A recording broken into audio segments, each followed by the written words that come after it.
Salatu wassalamu ala toha rasulillah. Salatu wassalamu ala yasin habibillah. Aku ini anak soleh, sayang mama, sayang papa. Orang tua dihormati, ibu guru ditaati. Sholatu wassalamu ala toha rasulillah. Sholatu wassalamu ala yasin habibillah. Siapa yang sayang sama ayah? Siapa yang sayang sama ibu? Siapa yang sayang pada Allah, insya Allah masuk surga. Sholatu wassalamu ala toha rasulillah. Sholatu wassalamu ala yasin habibillah.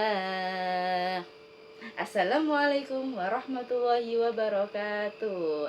Teman-teman masih ingat dengan lagu yang tadi? Semoga saja masih ingat. Ada lagu lagi.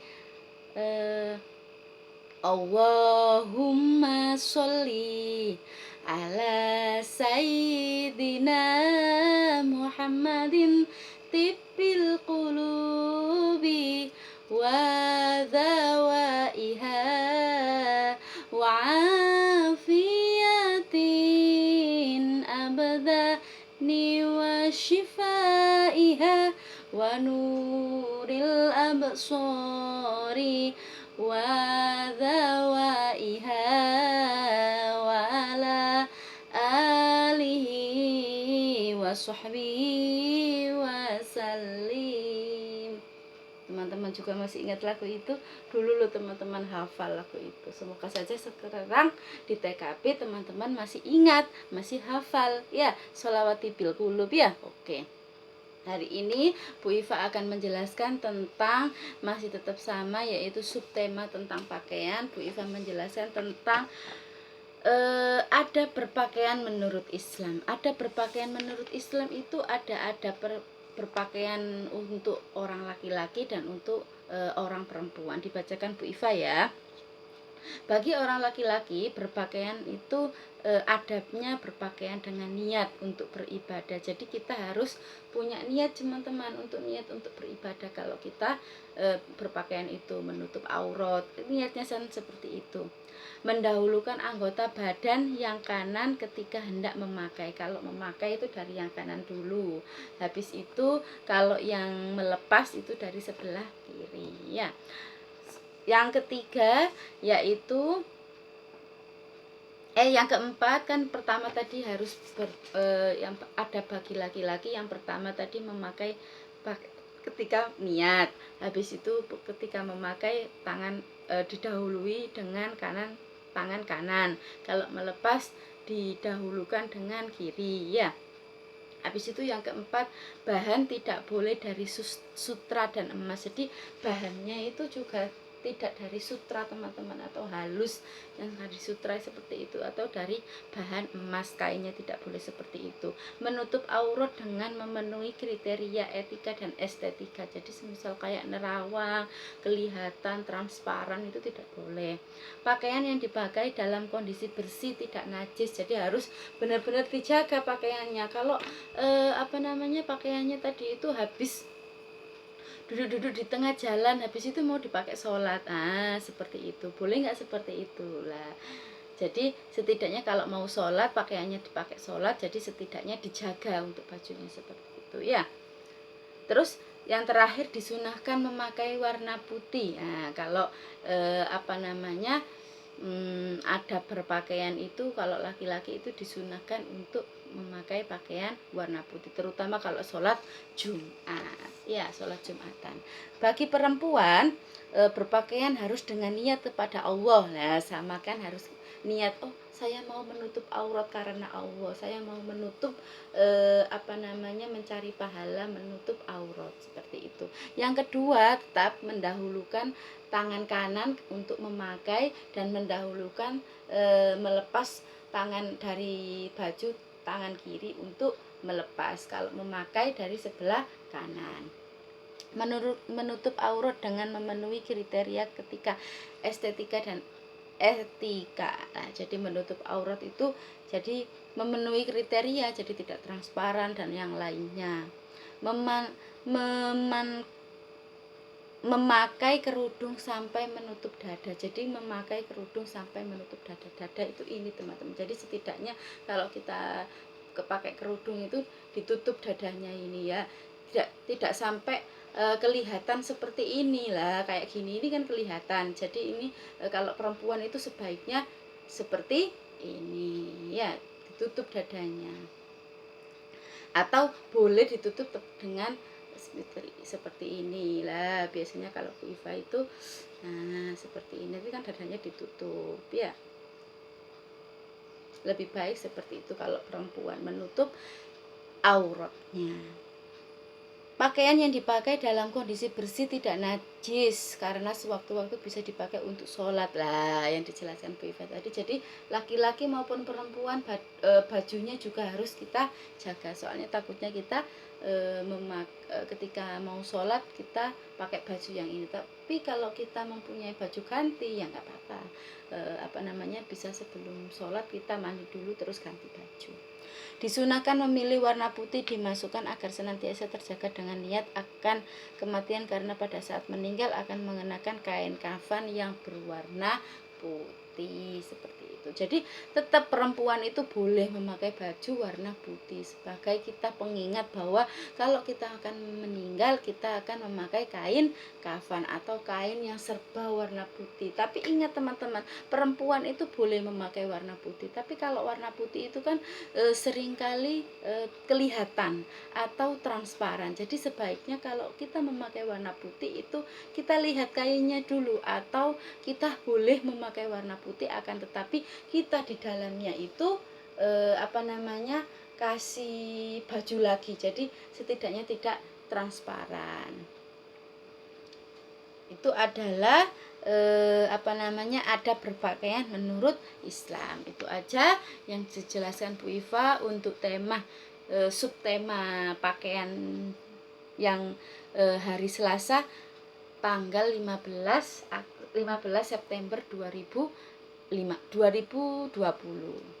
Selanjutnya, materi selanjutnya yang pertama adalah teman-teman mengerjakan buku cerdas, atau biasanya kita kalau di TKA dulu buku Saka lah. Ini buku Saka teman-teman. Tapi sekarang temanya judulnya beda, cerdas. Lebih ceria ya teman-teman ya, ada warna biru dan ada yang lainnya, ada warna lainnya hijau. Nanti teman-teman dibuka halaman 18 dan 19. Halaman 18 dan 19. Nanti teman-teman mengerjakan dengan subtema yang sama, kebutuhan dan pakaian ya. Subtemanya pakaian. Di sini dijelaskan Bu Iva bahwa pakaian adalah, nanti kita jelaskan tentang apa yang dikerjakan. Ayo kita melipat baju seperti contoh di bawah ini. Jadi nanti teman-teman melipat baju yang ada di contohnya seperti ini, tidak usah dicontohkan Bu Iva, boleh melihat bukunya. Nanti melipat dengan kertas lipat dan ditempel di sebelah sini, ada tempat tempel seperti itu. Yang kedua, tempel hasil pada tempat yang sudah tersedia yang tadi. Hitung bajumu lalu tulis bilangannya pada lingkaran di bawah. Jadi di sini sama yang dipegang bajunya dihitung ada berapa ya. Kalau di TKA dulu kan sambil dihitung kan Bu Iva, ayo teman-teman kita hitung bersama-sama lah. Sekarang sudah TKB, dihitung sendiri, diteliti sendiri. Setelah dihitung teman-teman ditulis di sini di lingkaran angkanya. Oke, ceritakan baju kesukaanmu di depan kelas. Oh, tidak usah itu ya. Yang penting teman-teman, setelah nanti teman-teman belajar menempel dengan kertas lipat, ditempel di sini, habis itu dihitung bajunya. Setelah dihitung bajunya ada berapa, ditulis di sini. Setelah itu diwarnai. Oke, semangat. Ingat, mewarnainya yang rapi dan bagus, sebab teman-teman adalah sudah TKB. Jadi kalau sewaktu-waktu ada lomba, kayak kemarin teman-teman sudah ikut lomba belum yang mewarnai Denko? Ya, seperti itu. Nah, kalau ada waktu lomba sewaktu-waktu, boleh itu teman-teman ikut ya. Selanjutnya, halaman selanjutnya adalah halaman 19. Di sini potonglah gambar pada halaman gunting, kemudian tempelkan.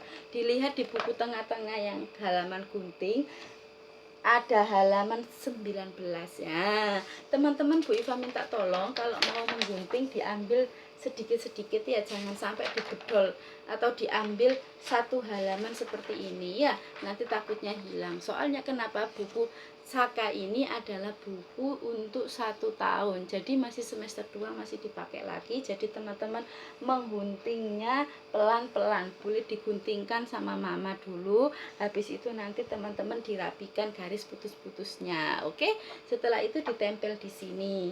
Setelah ditempel di sini, teman-teman dilihat dari daerah mana baju yang mereka kenakan. Nah, ini di sini ada tulisan Jawa. Nah, di sini ada gambar rumah joglo. Nah, rumah adat, berarti ini rumah adat Jawa Timur.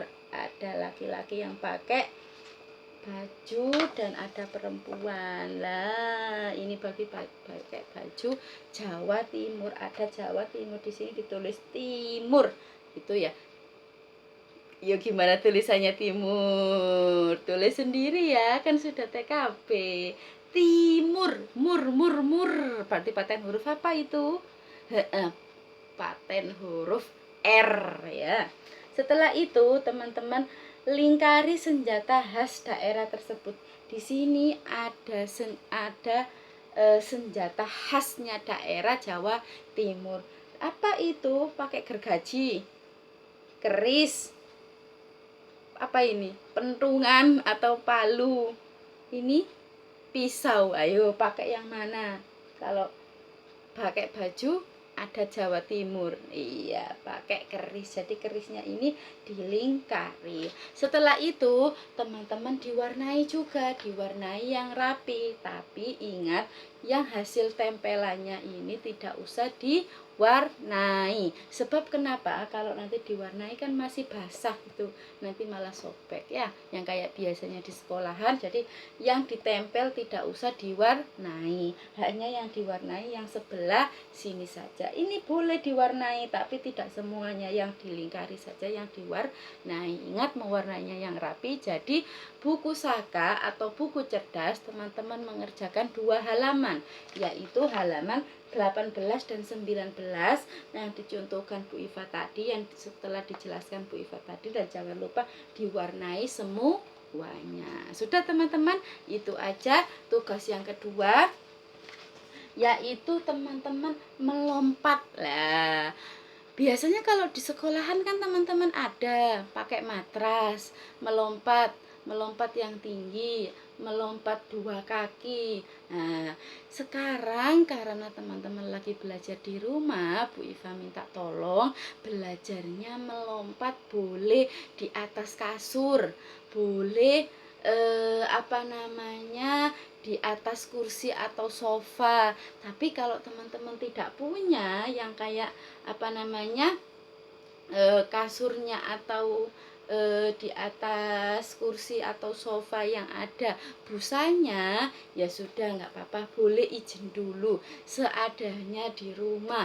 Tidak usah bingung, bilang sama mama. Kalau ada ya dikerjakan, kalau nggak ada ya sudah, nggak apa-apa ya teman-teman. Bu Iva tidak maksa, sebab sekolah hari ini adalah sekolahnya lewat online, lewat daring. Apa yang ada di rumah ya dikerjakan, tidak usah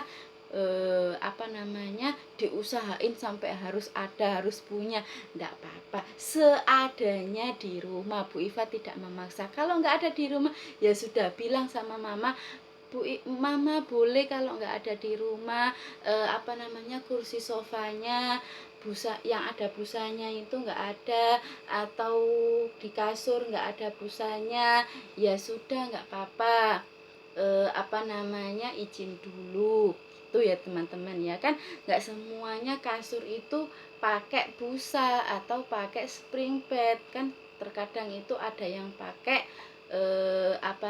kapuk atau kasur biasa. Lah gitu kan nggak bisa untuk pakai melompat teman-teman ya. Jadi Bu Iva tidak maksa, seadanya yang ada di rumah dikerjakan. Oke, gitu aja yang dijelaskan Bu Iva. Tetap kalau yang ada di rumah pakai kursi atau pakai kasur, teman-teman tetap hati-hati, tidak usah tinggi-tinggi seperti kayak di sekolahan ya. Kalau di sekolahan kan ayo teman-teman yang tinggi melompatnya, supaya tinggi, supaya cepat tinggi, supaya tambah hebat, tambah semangat, tambah badannya tambah tinggi ya, kayak gitu ya kan. Sering disemangatin Bu Iva dulu tuh ya sama Bu Yuni. Lah sekarang karena belajarnya itu di rumah, jadi lompatnya pelan-pelan saja, tidak usah tinggi-tinggi ya. Durasinya videonya hanya 1 menit maksimal, jadi maksimal itu 1 menit. Jadi lebih baik kurang dari 1 menit. Oke, itu aja tugas yang dari Bu Iva, cuma 2, mengerjakan buku Saka halaman 18 sama 19, dan yang kedua itu adalah melompat di atas matras. Kalau di sekolahan namanya matras teman-teman, tapi kalau di rumah boleh melompat di atas kursi sofa atau melompat di atas kasur yang punya. Yang tidak punya ya sudah, enggak apa-apa. Oke, itu aja tugas dari Bu Iva. Kita akhiri doa penutup, subhanakallahumma wa bihamdika asyhadu an la ilaha illa anta astaghfiruka wa atubu ilaik. Assalamualaikum warahmatullahi wabarakatuh. Dadah teman-teman, selamat belajar.